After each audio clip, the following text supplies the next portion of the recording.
Welcome to a short video on William Carlos Williams' poem titled Poem. A reader can experience a poem from a number of angles. We might read it silently in our head, hear it read to us, and be caught by the rhythm or the rhyme, but some poems work on us in other ways. So when I'm about to read a poem, I like to look at its position on the page, its font, where the lines are first. This can tell the reader something in general about the poet's style, or something about the poem itself. So have a look at Poem by William Carlos Williams. Don't read it, just look at it on the page.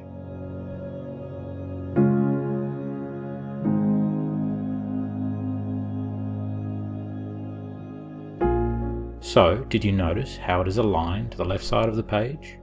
Broken into 4 blocks or stanzas of 3 lines? Do you see all that white space around the black text? Even if you couldn't make out the words, I bet you'd be able to tell that this is a poem rather than a page from a novel. All of these points may be important. The white space, for instance, says to me that these words are considered so important to the poet that he's considered it should be allowed to waste all that other space. The stanzas say to me he's breaking up the text to make us read it as 4 separate blocks.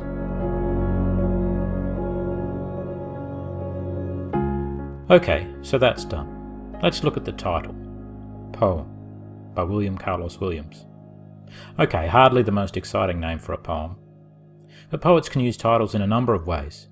They can be just the first line of a poem, or they might foreshadow something happening in the poem. They might get the reader thinking in a certain direction, or to create a mood, or to enable them to bring a surprise. Some poems are untitled, or given just numbers. My suspicion here is that Mr. Williams is telling the reader that the title isn't as important as the words that follow.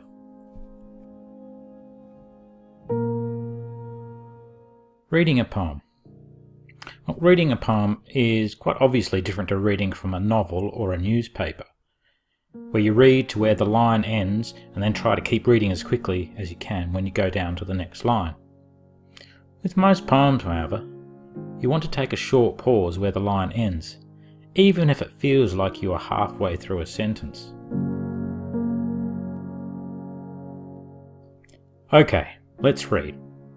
Or rather, I'll read, you listen. Poem by William Carlos Williams. As the cat climbed over the top of the jam closet, first the right forefoot, carefully, then the hind stepped down into the pit of the empty flower pot.